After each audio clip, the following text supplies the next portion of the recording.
Altcoin holders, we've seen yet another crypto fake out, and this one has led to a crypto pump following the otherwise really scary looking dump yesterday. But now, of course, basically all of that has come back to true, and so it's a relatively net zero gain overall on the market over the past day or so. But some are up, some are down, kind of net to where they were a couple days back. And so I want to talk a little bit about what exactly we are seeing and what I am doing right now to deal with all of the insanity that is going on within the crypto space. Now, of course, there's kind of two different ways to be looking at this, and this is where I'm going to give my reminder that I give constantly on the channel here, which is you need to understand what you are doing and your strategy, because some of the things I might be talking about here today you might think make absolutely no sense, and they might not make absolutely any sense for you and the strategy that you are trying to enact. If you are a long-term holder, discussing what's happening day to day from prices going down yesterday to up today doesn't really matter for you. If you are a day trader, these movements that we've been seeing are very meaningful, and we have particular things that we are looking at in the market to help kind of identify some of those moves. So let's go on ahead, we'll dive right on in and just give a quick overview of what's actually going on in the crypto market today. First off, you will see on the crypto bubbles a very green day today. Like I said, we're basically seeing almost everything up by the same amount they were down yesterday. Some doing really well, and some haven't actually quite recovered quite yet. You'll see here on the week we are actually showing a green, and you can see the majority of the crypto bubbles here are green.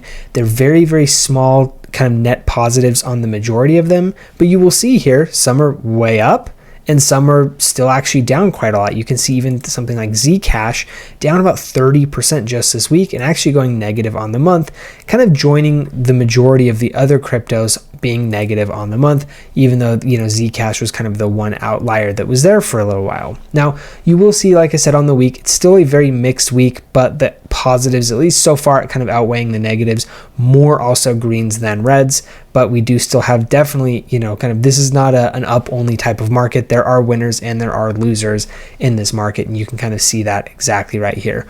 One of the things that I'm finding quite interesting is a lot of the AI coins are struggling recently. You'll see Tau down 4% on the week, ICP down almost 9% on the week, something like Near down 3% on the week. We also have IP down almost 20%, Fetch down almost 2%. So I mean, it is definitely a bit of a struggle bus here for some of the AI coins, which makes a little bit of sense because we were actually seeing them rally quite hard in a market that is not favorable at all for altcoins. So the fact that we are seeing them retrace, I would say, is not super concerning. You will see here on the week Bitcoin actually up 5% on the week, which is good. We can also see that for Ethereum and Solana as well. Kaspa also being one of the big winners. As many of you do know, we are a fan of Kaspa here on the channel, so it is good to finally see some moves coming from Kaspa. And then of course ICP is actually down on the month now after that kind of major rally that we saw, which is of course unfortunate, but that is just kind of how the cookie crumbles. If you were short or swing term trading ICP, hopefully you were kind of taking profits accordingly. And if you're a long-term holder, it shouldn't matter anyway because you're looking at the long term. Now, if we go ahead and we look at Bitcoin, you will see kind of exactly what I was talking about over the past couple of days. On Saturday, or I think it was Saturday, we made a video talking about this starting to curve over and the possibility for a dip here. That, of course, did happen. Yesterday, we were talking about kind of what happened here on the dip and what we could potentially see. I said there were kind of two options here. One is we could take a swing at the remaining liquidity down here and go lower, or we could kind of put in this higher low, and this would be a generally good thing in terms of kind of the fundamental strength of the chart. So far it appears that we have put in this low and we are going to take another bounce, potentially attacking this 92,000 range again for Bitcoin. If we see Bitcoin continue to show strength, this is of course very good for altcoins. Altcoins have been having a little bit of a difficult time because of course everything kind of revolves around Bitcoin. So seeing Bitcoin start to establish a bottom here and give some more structure is definitely a good thing to see. Now, as I've talked about in the past as well as it relates to altcoins, they are all going to be doing something kind of relative to Bitcoin. So it's very important to understand what Bitcoin is doing. I personally am seeing this as very much kind of like a manipulation type of move. This was down to clear a lot of longs. If you go look, we actually liquidated almost $1 billion yesterday. Well, now today they're coming after the shorts, liquidating about $400 million of shorts on the day. So, this is just kind of the virtuous cycle of liquidity and liquidity hunting in the crypto markets. That is what essentially people are looking for, especially with leverage here. It's very, very easy to wipe substantial amounts very quickly. Now, if we go ahead and we look at the liquidation map, you will see is that things have actually swinged in the other direction, and there is now actually, by recent standards, a decent bit of liquidity down here to the long side, all the way down to about, kind of the mid 80s. Again, another potential liquidity sweep coming here. If we also go ahead and we look at the 7-day, you'll probably see something similar, again favoring a move to the downside and liquidating longs. 30-day though, still continuing kind of favoring a move to the upside and liquidating more shorts. If you look at the 30-day, there is still definitely the majority of the liquidity closer for shorts. So, we could potentially see like a quick move up here to about the 95,000 range, and then potentially again another sweep back down. Very similar to what we saw on the chart here from this side, where we see this kind of nice little wick here. We could see a similar type of thing, sweep up to this level, get a nice little wick, and then again continue to chop around. This is the type of market, in my opinion, where we are just going to be seeing a lot of chopping. Fundamentally, this is looking like a bullish structure in the long term, but that does not mean that we are going to explode tomorrow. In my opinion, I do think that we are going to just be chopping around, looking at this type. You can see there's a lot of liquidity diving in on every side. There's a lot of indecision in the market. Some people think it's going up, some people think it's going down. If you are trading on high leverage, both are usually wrong, is kind of generally how this works. And so that is, I think, the thing that we will be seeing probably more likely than not over the next several weeks to potentially even months, is we will be chopping around probably in this sub 100K range. Let's call it like, low 80s to sub 100K. I imagine we probably start forming some structure in there, just kind of based on what we're seeing. Again, this is my opinion. I could be right, I could be wrong. Now, this is the time where you need to really understand who you are and who I am talking to.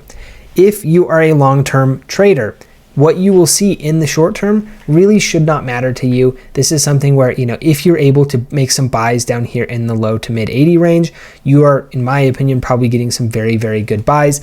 If we continue our way back to the upside here, that is, 10% pump here, 10% dump here. All this stuff doesn't really matter in the short term. This manipulation, again, should not impact you because you're not trading on leverage, or if you are trading on leverage, it's very, very, very, very low leverage. And then you are also starting to see, that these day-to-day moves should not impact you. Now, if you are a short-term trader and if you are a long-term traders should be tuning out of this part. Short-term traders, this is what matters to you, of course. Now, for short-term, it is very, very likely that we find ourselves resisted at this level again and potentially see another move back to the downside. So if you have taken longs, if you are in a position where you are pretty green on some longs, this could be a good time to potentially be looking at capturing some of that gains, or some of those gains, because we are sitting here at a resistance level that has been relatively strong up until this point.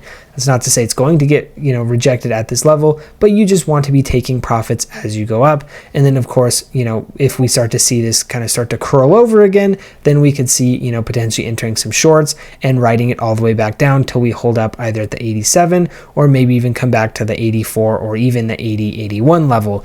All of these things are possible. So these are things that I am looking for particularly closely. You also can see here on the trading volume, something concerning is happening where we are seeing a continuous kind of grind down here on open interest, which does mean that just the number of people involved from a futures perspective within the crypto market is actually continuing to trail down. Now, this is, I would say, a net positive thing if you are bullish on the market, because the less people that are entertained and the less people that are interested, the more FOMO that can come in at a future point. So the fact that we are seeing this continue to grind down is something that I would say is a positive thing long term, negative thing short term, because we are still seeing money continue to bleed out of the crypto ecosystem. Right now, you will see the total open interest as of yesterday was about $124 billion. If If you look at the kind of the peak all-time high of open interest, you will see it was somewhere around $230 to $240 billion. And this was kind of like just right before that mass liquidation event that we saw on October 10th. You can see going down from about 230 billion down to about 150 billion almost immediately. So an unbelievable amount of open interest was liquidated here and closed out. And of course, since then we kind of had that hole that we talked about in a video a couple videos back with the market makers. They have that hole that they are trying to fix. Until then, price is just going to kind of continue to keep bleeding. So we are continuing to see that. Ideally, we'd want to see this turn around at some point, but until that happens, we can expect price very likely to continue to bleed kind of as a net effect until we start to see this turn around. Now, again, when it turns around, who knows? How fast it turns around, who knows? This is just something that we will want to keep a very close eye on, because you can see this type of drawdown is almost 50%. Top to bottom. We generally have not seen these types of moves, other than in like really bad times. You can see here, even in the tariff news, we went down about 50% roughly, not even quite that much though. So there is these kind of drawdowns that you will see, and then of course things will come back. So in my opinion, where I'm still kind of long-term bullish on the crypto market, this is a decent thing to be looking at. Now, also as it relates to altcoins specifically, obviously, this includes altcoins, and so altcoin interest overall is dropping as well. And you can also see this in Bitcoin dominance.